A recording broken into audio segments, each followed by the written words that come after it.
All right, good morning, everyone. Thank you for joining the lectures. The time is up, so I'm just gonna start recording.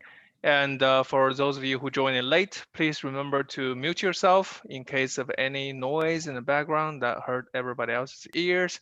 I really appreciate that. So several things. I got several students asking me these questions, so I just want to clarify them before we move on.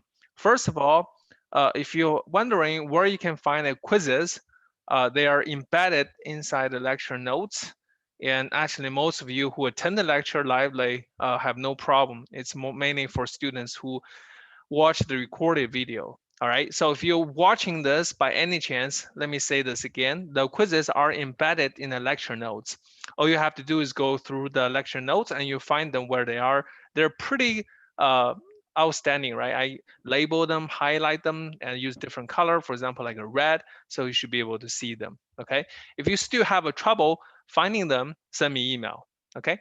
All right. And about the homework, tomorrow is a due day for number one and number two, since a lot of you have um, been requested to submit the number one again, and all of us has been requested to resubmit number two again to include the stress strain diagram. Please do so. And we will have a Thursday deadline for number three as well. So it's going to be three homework deadline for a lot of you. So it's a lot of work. Let me know if you have any questions. Now, I have several questions already asked in the past several days. Many are the parameters that are so-called missing from problem number two in homework number three. For now, since they're one set of homework, please use concrete strength for KSI, grade 60 for steel, and clear cover, it's a different story. Right now, since exposed to weather, let's use 2.5, and I will talk about how we select the concrete cover today, but that's not needed right now for the homework. So you can just go ahead and use 2.5 inch as a clear cover for the concrete, okay? All right, so that's about the homework. Before we go on, another quick thing is that we're going to have our first exam next week. Okay, we're going to have our first exam next week, next Thursday. Next Thursday, okay? So if you haven't marked your calendar, please do so. So the exam will be held next Thursday, 18th, from 1 p.m. to 4 p.m. And the exam will be held online, okay? And it's open note, so you can bring anything you want at the time for exam. But it's gonna be 3 hours exam, so quite long. So if you still have trouble finding where the contents are in the code and textbook, it's not gonna help you a lot if you just bring everything with you. And let me say this again, the exam will be totally different from previous semester. So if you haven't gotten any previous exam from your fraternity or sorority houses, that's good for you, but please don't count on it because we'll have fresh new exams.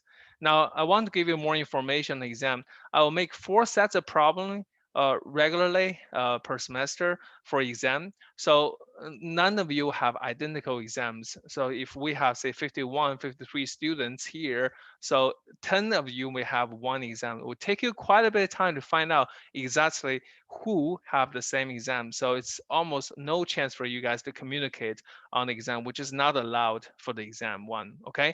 No communication among students on the first exam. All right, so that's about the coming exam, and I will hold review session tomorrow afternoon from 1 to 4 o'clock, sorry, 1 to 2 o'clock. So please make sure you attend, okay? Review will be tomorrow, 1 to 2 o'clock. And if you have any questions, Tuesday I will have office hours so you can ask, okay? Any question on the exam? Professor, will you be recording the review lecture because I have. I will record. Thank you, Look. That's a good question. I will record tomorrow for the review, but for the office hour on Tuesday, sometime if not a whole lot of students attend, I don't record. Okay, thank you. Yeah, no problem. Any other questions? Questions will there be? Yeah, so for now, we will have most likely 3 to 4. I would say 4 right now. First question is probably going to be multiple choices and filling blanks, where multiple choices is going to be around 10, and the filling blanks about 2. And for the number 2, 3, 4 problems, they're going to be full worked out problems. And I will talk about the content, exactly content will be covered by the exam, first exam tomorrow from 1 to 2 o'clock. All right? Thank you. Not a problem. Any other question for me, ladies and gentlemen, on the exam? Oh yeah, Dr. Wu, I got on a little bit late. When is the test? Oh, the test is going to be next Thursday from 1 to 4 p.m. Okay. Should I say, well, it's going to be 3 hours. Okay. 3 hours. Start from 1. So you have 1, 2, 3. 3 hours till 4 o'clock. That's the submission time. Okay. I think I got my time right there. Okay. Anyway, so 3 hours. Okay. I have a question. Is it going to be with camera on or? Doesn't matter. I mean, you take it online, meaning the exam will be open, specific exam set for you will be open on Canvas from 1 o'clock. And you will see a link on the assignment session. Click on the link, there'll be PDF, download, start working on the problem, scan it, and submit, uploading it to the Canvas. But I have to warn you, it will probably take you a couple minutes to organize the results at the end and scan it. So make sure you leave yourself a good 10 minutes ish to finish the uploading session. And I don't like a late exam. So if you submit late, I will give you deductions due to the late submission. All right. We'll talk about the detailed submission tomorrow. But any other general question Okay. about the exam? So do you expect it to take the full 3 hours? I do. I do. This is very important to all of us. I do. Okay. So myself, per se, I would spend about like 25 minutes or 20 minutes to finish the exam. So if you're very proficient with the exam, you should be able to spend like 1 hour to finish them all. That means everything. Okay. But some of us might have some accommodations and some of us may work slowly. So usually what I gather is that 3 hours is a good time. You will have more than enough time, but you will most likely use the 3 hours. So I have another question. Yes, sir.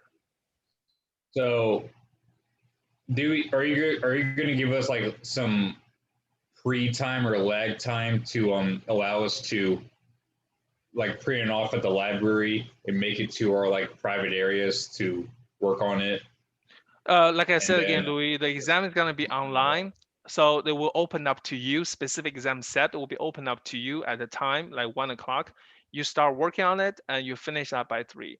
No communication among anybody else is allowed, just yourself working on the exam. If you have any questions, email me during exam time and I can help you on it.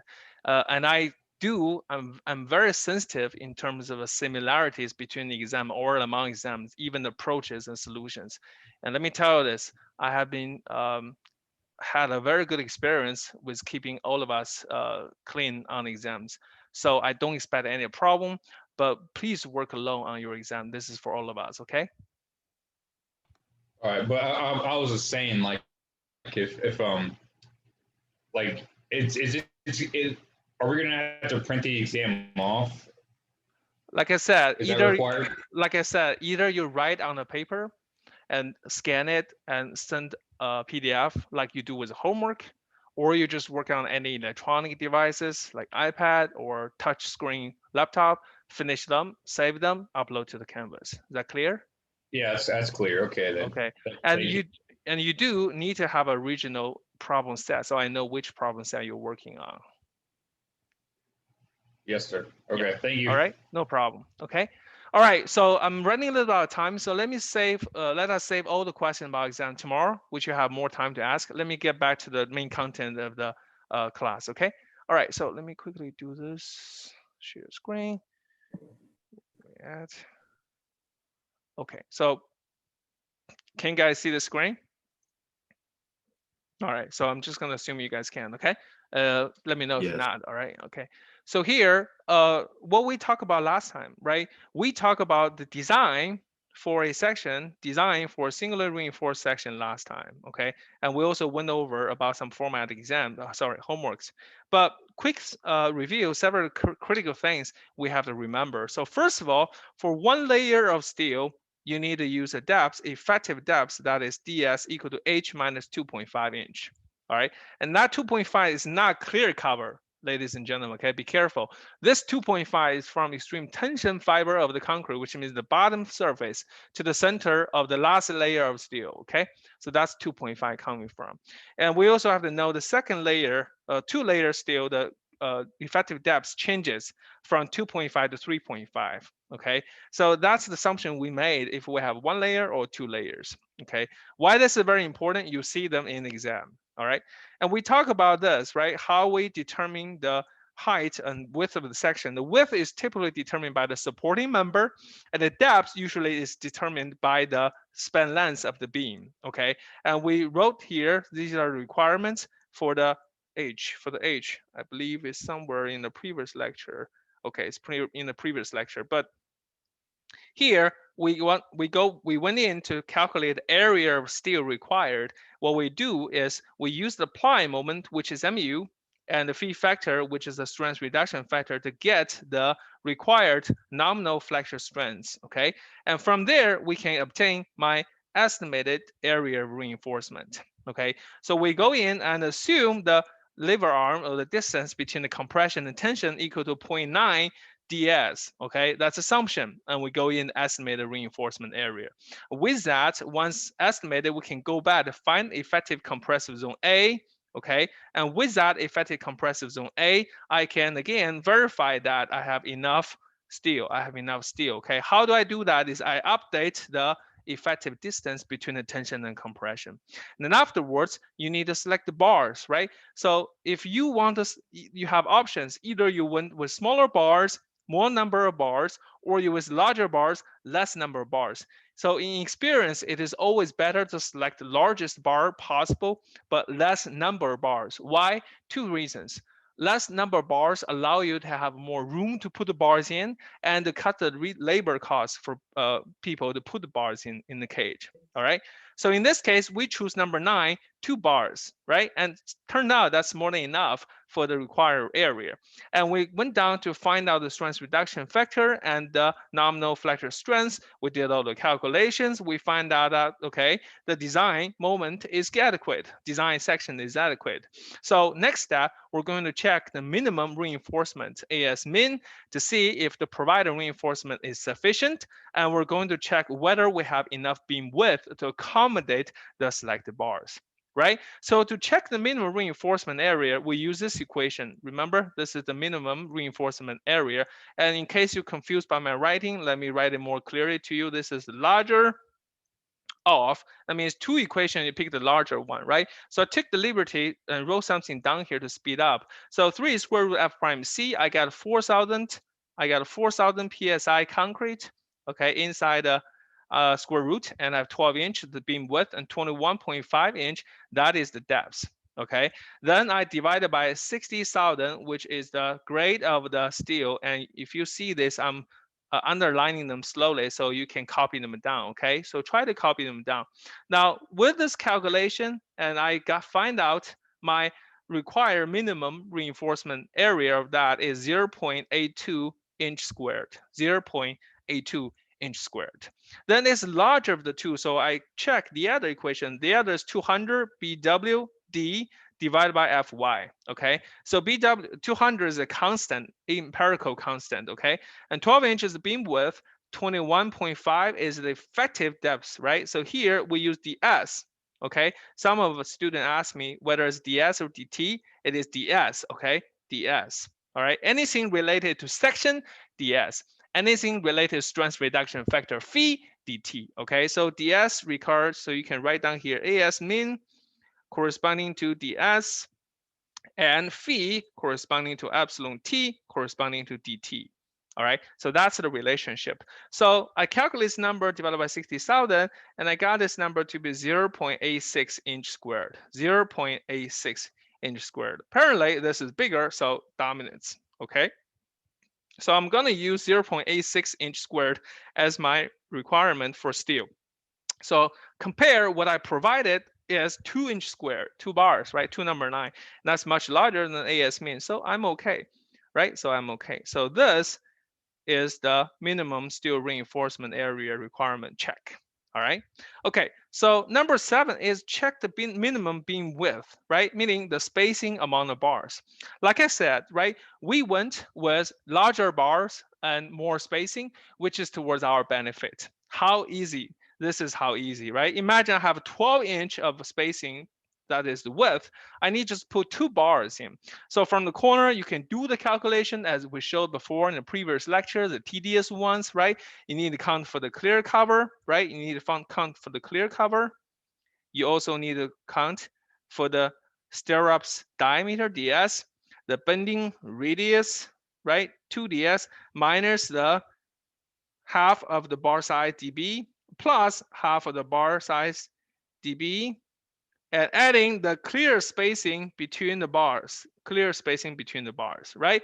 And then you can calculate the minimum beam width. So that's rather tedious.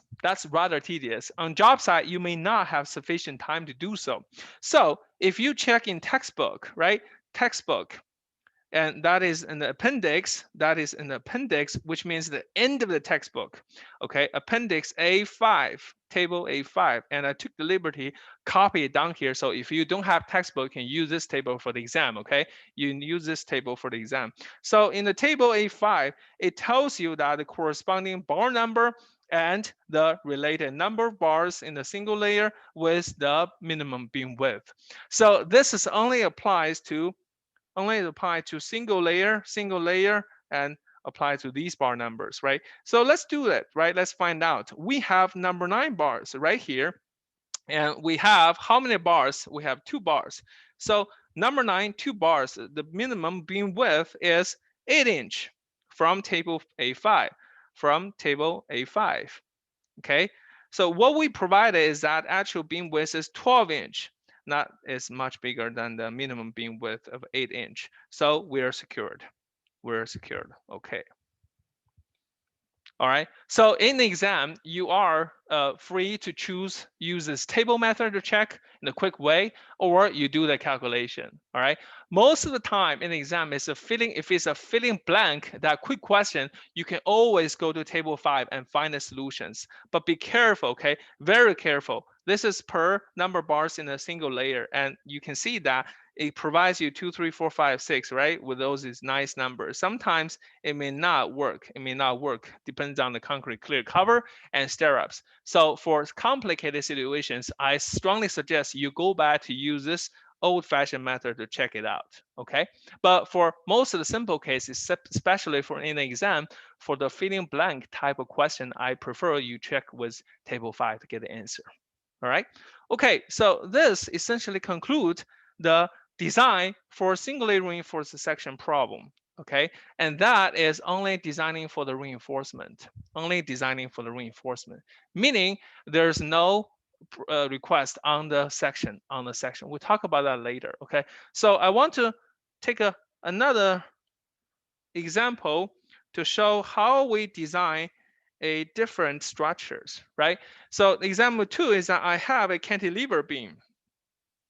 All right, and this cantilever beam is a 20-foot span, 20 feet span length, all right, and have a uniform distributed dead load of its self-weight.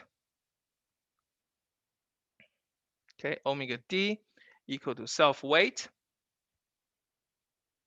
Okay, and in addition, at the end of it, I have a concentrated force.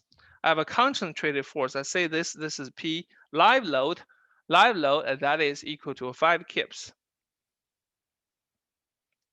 Okay, so these are the applied moments. Sorry, these are applied forces. All right, so the question is asking us to design the reinforcement. Okay, design the reinforcement. All right, to design the reinforcement to have adequate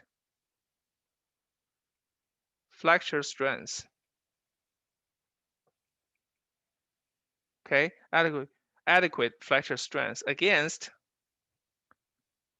the applied loading as shown.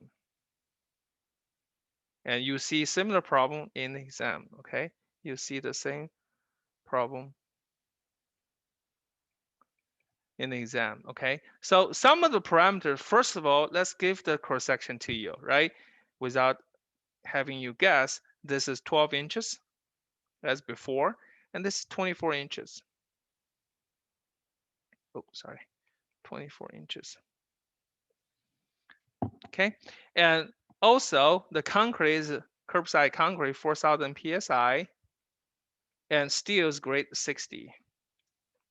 Okay, for now, let's assume stirrups number 3. And again, for homework, if you wonder about stirrups, if you don't know the stirrup size, you can always safely assume number 3 stirrups. All right. Okay, so these are the given parameters, right? We're working under these parameters. Before we go on to do the design, okay? Before I go on to do the design, all right? I need you guys to answer some questions, okay? I haven't done this before, so I'm just gonna start asking people to answer questions, okay?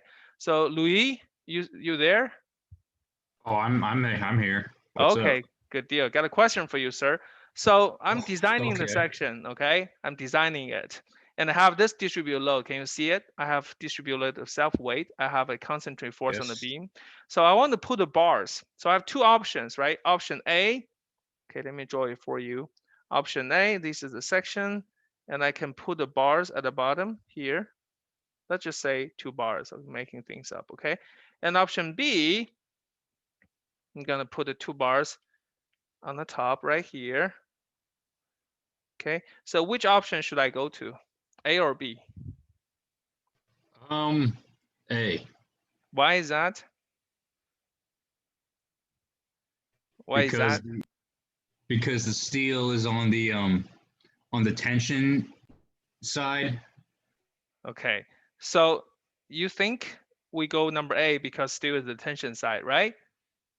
Yeah, that's my educated. Sure, not a problem. That's partially right, okay? That's partially right. Yes, the steel should go on to the tension side, but this case, right? We want to take a look at the moment diagram first, right? So if I have a cantilever beam, I'm pushing against it, right? Pushing against it. Now Louis is right. We need to see where the tension is at. But when we have a cantilever beam, the bending have a configuration just like this. So beam will bend like this, right? So we talk about this. If the beam is bending like this is what we call a negative bending. Negative bending, right? Negative bending moment. Yeah, Right? There you go. I So, understand. right, surprisingly, in this case, since it's cantilever, my moment diagram will look like this. Instead of positive bending, I have a negative bending. Oops, sorry, forgive me for my horrible drawing, but it should be a negative bending. Okay, and then if it's negative bending, the tension is going to be on the top. Okay, so tension on top for cantilever beam. All right, so in this case now, since the tension is going to be on top, the bar should be on top. I should choose option B. Okay, now Louis is half right, so we got to be careful in the exam because I was half right most of the time also. In the exam, I will throw the curveballs by showing you the cantilever beam, and you have to carefully examine where the bar is at. If it's on the tension side, right? If it's on the top or on the bottom, depends on which side is the tension side. All right. So even if you see a cantilever beam, don't rush in to judge where you're going to put the bars before you have the moment diagram. Okay. So this is very important. Moment diagram first. Okay. All right, so that's the first thing. So we know the bar is gonna sit on top now, all right? No big deal, right? But we need to figure out what is the applied moment. What is the applied moment? So let's do the design for it, right? So first of all, what is the moment? Before we go in that, there's a dead load, right? Omega D. So what is omega D? We say omega D is the self-weight, right? Imagine I have 150 pounds per cubic feet of density for concrete, right? And I want to take a cube volume, that is, this is B, this is H, and this is 1 unit length of the cube, where I can calculate my self-weight per foot. This gives me 150 pounds per foot multiplied by 12 inch. okay, multiplied by 24 inch, that is B and H, divided by 144 inch squared, convert into cubic foot, okay? So this, oops, sorry. So this gives me a omega D equal to 300 pound per linear foot. Okay, so that is the self-weight first. All right, so with that, I now know, right? I will take this off.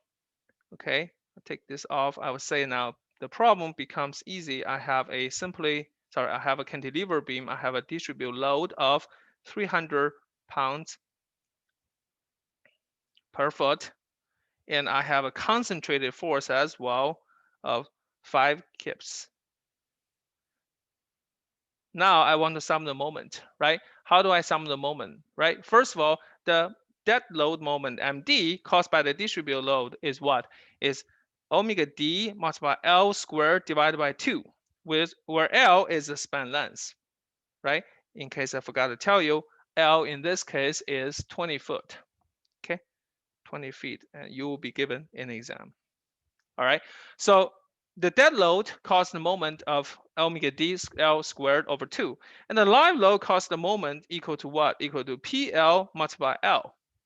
PL multiplied by L. So now I know the applied moment MU should be factored, and that is 1.2. Yes, sir? Oh, yes, ma'am? Okay. So 1.2 MD plus 1.6 ML. Okay, so now I can bring the number to the equation. That is 1.2 MD. What is omega D? 300 pounds per linear foot. What is L? 20 squared feet squared, right? 20 feet squared, and divided by 2 plus 1.6, right? What is PL? 5 kips, and multiplied by the length of it, which is 20 feet. Okay. Okay, so now I got my MU to be, what is this? 72000 pound foot. Okay, pound foot. That's my unit. Okay, there's a dot sign here. Okay, in case it's not clear here, so there's a dot sign here. Okay, plus a 160,000 pound foot. Okay, pound foot. All right, so you see where the 1,000 coming from, I just convert kips into 1,000 pounds, okay? Everything in pounds. Now my ultimate applied moment, MU, should equal to 232, okay? 232 kip feet. You may ask, how do you get this, right? Easily divided by 1,000, easily divided by 1,000, and that is kips, 1,000 pounds per kip. That will be for kip. Okay, so that is apply moment. All we need to have to do is phi mn, which is the design moment, has to be bigger or equal than mu, bigger or equal than mu, right? So first step. Now all these just preparation, okay? All these just preparation to get you the apply moment. All right. So to find the area of steel, first step, what is it? I'm going to use the equation, say AS should equal to mu divided by phi strength reduction factor Fy yield strength of the bar D minus half A. And this is ds, okay? D minus half A. Now assumptions, right? Since we don't know anything at the beginning, so now AS has to be bigger than equal than mu divided by phi. What is phi now? 0.9. What is Fy, right? So Fy stays here. In this case, I'm just going to use what? 60 KSI. All right, and now ds minus half a, what is that? So we say, remember from last lecture, at the beginning when we don't know anything, we're going to assume this equal to jd, and that equal to 0.9% of ds. So here I'm going to use, well, let me keep the colors and see it, 0.9 and multiply ds. What is ds now? And ds equal to h minus single layer to begin with, right? Single layer to begin with, minus 2.5 inch. So H is 24. This gives me again 21.5 inch. So 21.5 inch. Okay. All right. So now I'm being clever. I know MU, and you can just copy it down, but I'm a little bit lazy. So MU is 232 kip foot.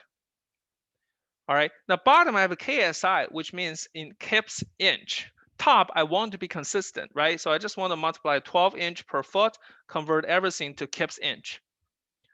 Kips inch. All right. So quickly I arrive at a number of AS equal to a 2.66 inch squared. 2.66 inch squared. Okay. All right. So that is my required steel, right? Required steel. Okay. All right. So what is the next step? Next step is that I'm going to do what? Check the effective compressor zone size A.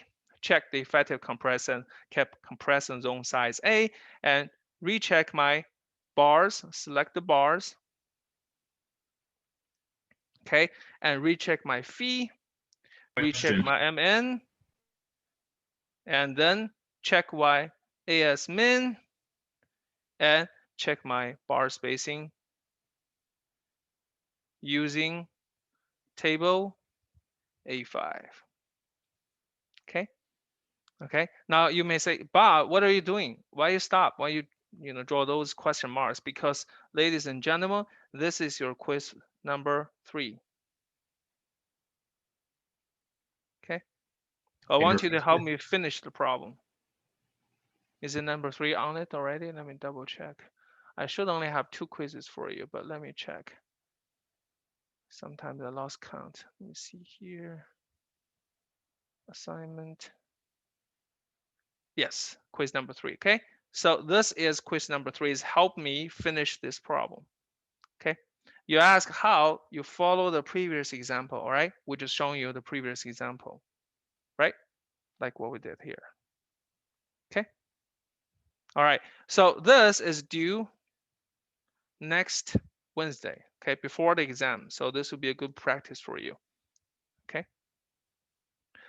All right, so now we have Gunner lens to cover the design for singly reinforced section, right? Like we reviewed before, it's not too bad. It's not too bad.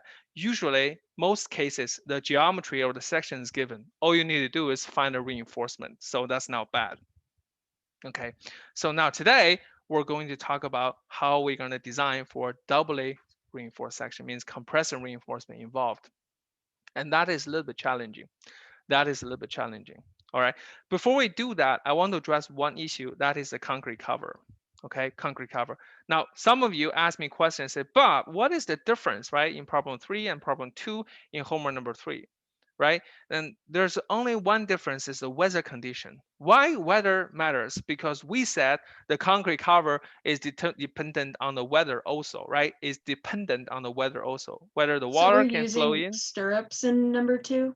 I'm sorry. So we're using stirrups in number 2. You can use number 3 stirrups in number 2. That's always Okay. a safe assumption. All right. Yeah, but if you use number 4, that's okay too. As long as you have some stirrups so I can know the number, that is fine. Okay. All right. Okay.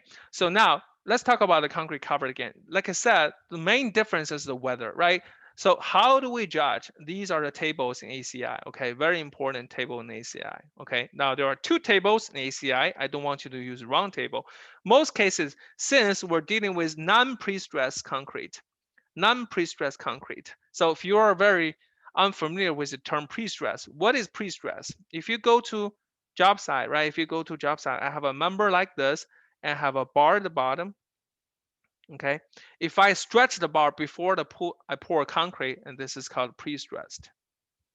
And there's a lot of benefit of doing that. For example, prevent cracking, give more camber, and reduce the deflection. That is fine. But for all intent and purpose in our course, we use non-pre-stressed.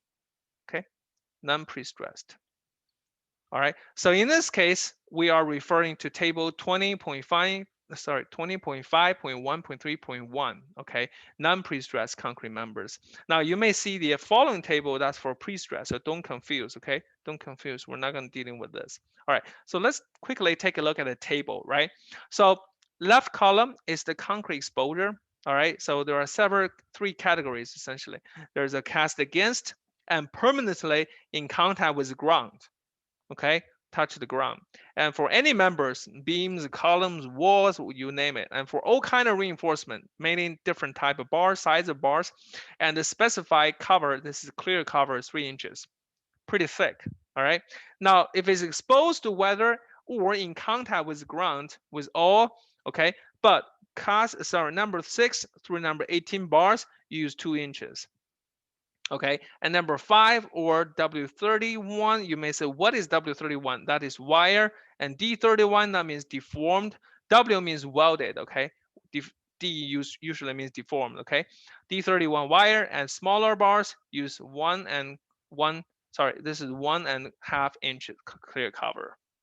All right, now for interior, that means not exposed, interior, all right, or not exposed to the weather or in contact with the ground, okay? For example, slabs and joists, and walls and beams and columns, etc. We use different concrete cover, all right? Concrete cover, okay? So you may realize that when some of you ask me a question, what is concrete cover for the homework number 3? I said 2.5. Why I spit out that number is that unless it is cast against and permanently in contact with the ground, you have 3 inch, where 2.5 seems to be short. Rest the cases which we deal with all the time here, 2.5 inches is a good safe number for all of it. Okay. All right. Okay. But these are the specified concrete cover. Okay. Why they're so important? Because we will determine the minimum beam width based on these numbers. Alrighty. Okay, so that's all about the concrete cover we're going to talk about. Simply put, please use the table 20.5.1.3.1 in the ACI code. And if you cannot find it, take this from the lecture notes and use it. All right. And I say it again, do not use this table. Okay. Do not use this table. The following table with pre-stress, don't use it. We're not dealing with that. Okay. All right. So that clarified the concrete cover issue. Okay, but now let's take a look at the design for, so this is lecture 7, design for doubly reinforced section. Okay, I may not be able to finish this. I will probably continue this on tomorrow before the review, but let's just get this started. Okay, so objective 1, okay, be able to differentiate design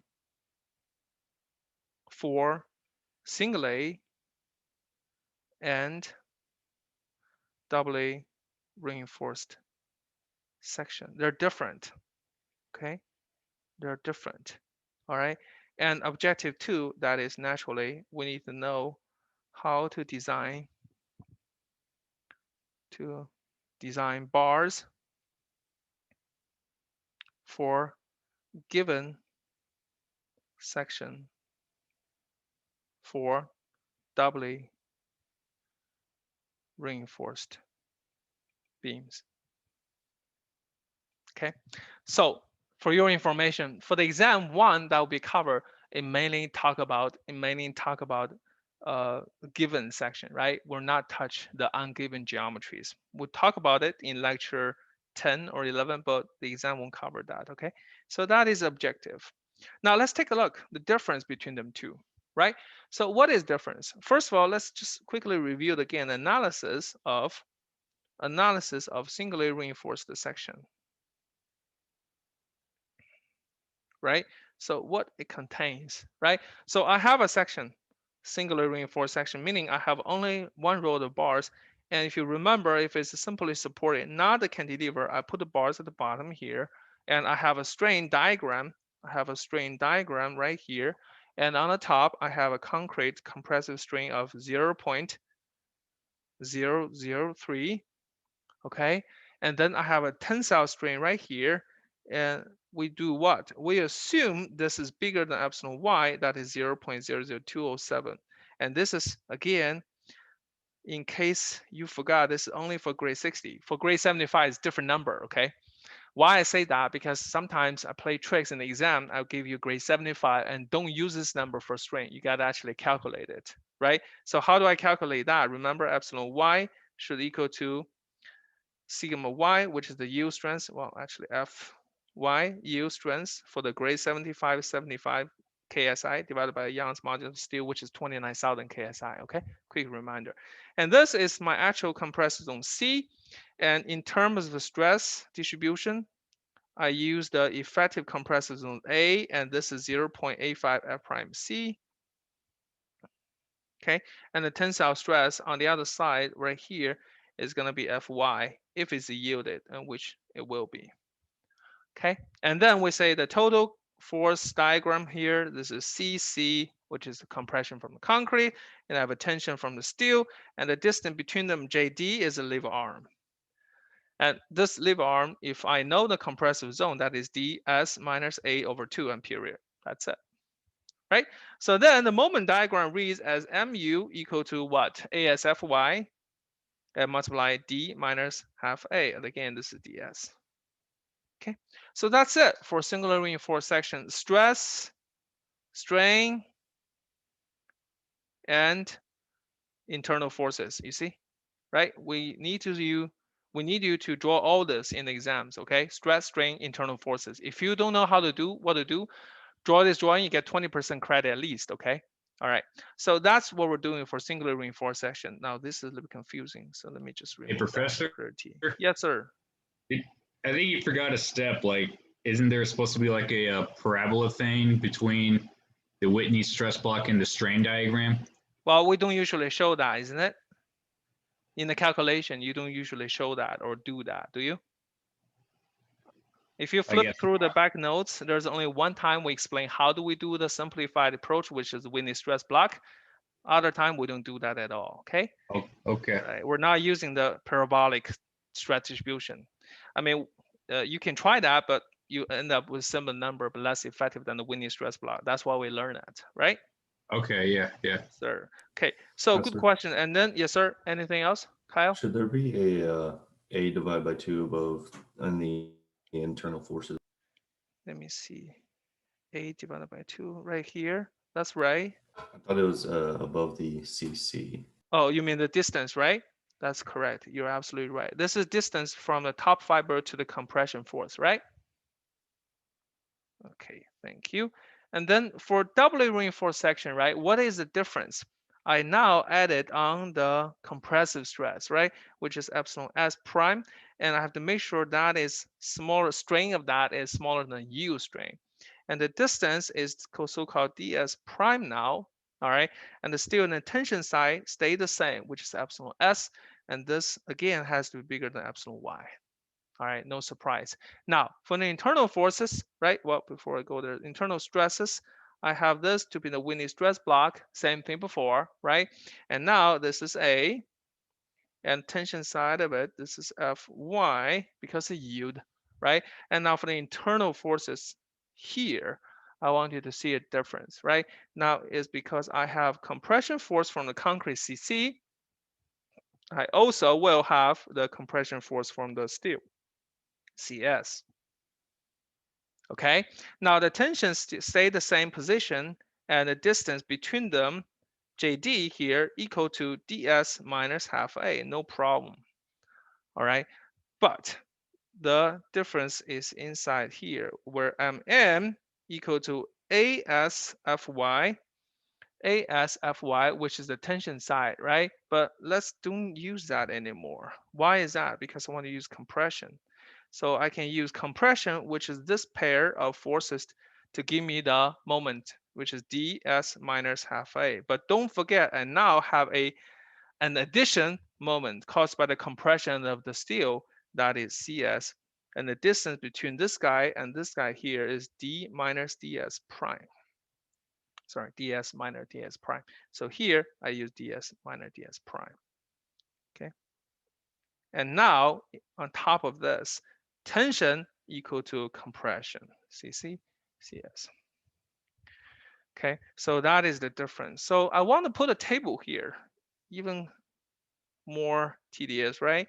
Single A, double A, I want to compare the moment diagram, right? I want to compare the moment. So for the single A, I have Mn equal to ASFY, ds minus half A, and done with it. And Mn here equal to CC, d minus half A, and CS, ds minus ds prime. So this part, pay attention now, this part, please, this is so-called added or additional moment contributed by the compressive reinforcement. Okay, contributed by the compressive reinforcement. All right, so that is the difference. So how do we take advantage of these differences? Is that now to design it. All right, so this is critically important. Hence, to design doubly reinforced section. Okay, we can divide Mn into two parts, where Mn1 plus Mn2.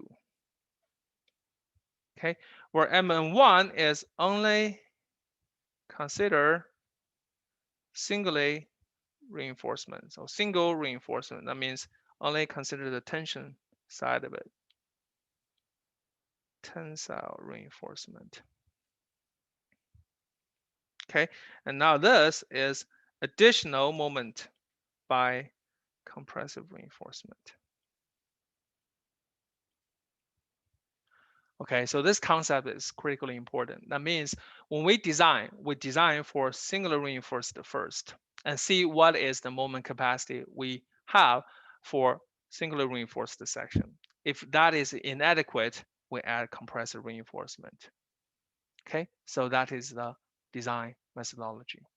All right, now this is all abstract, right? So let's take a look at an example. So example number 1. Okay, example number 1. I have a simply supported section, beam, simply supported beam. Okay, and I have a dead load of omega d distributed on it uniformly. Okay, and I also have a live load also on it, and the span length is 20 feet. Oh, no, inches, sorry, 20 feet. Okay, and let me put some parameters down. Okay, so the dead load omega d equal to a 1.7 kips per linear foot. Okay, and the live load is 0.8 kips per linear foot. Okay, and for the concrete, I have a curbside concrete 4 KSI. All right, and yield strength Fy equal to 60 KSI. Okay, and then stirrups, in this case, I'm going to use number 4 stirrups. Why is it WLL? Live load. Okay, I would have just thought it was just one L. but Sure. Is it? Bad habit. They're the same. Sorry, okay, they're the same. So number 4 stirrups, and then I want to say that I have a clear cover of 1.5 inch. So I just spit out for you so you don't have to guess. Okay, and this is going to be per ACI 20.5.1.3, and the table is 20.5.1.3 per 1. Okay, all right, now to make things easier for you, and this will also happen in exam, is that self-weight is included. It means you don't have to calculate the self-weight like we showed in previous case. Okay, all right, self-weight is included in a dead load. Okay, to be more specific, in a dead load. All right, and now I have some requirement. I say in this case, I want you to design for a section of H, design for a section H equal to a 14 inch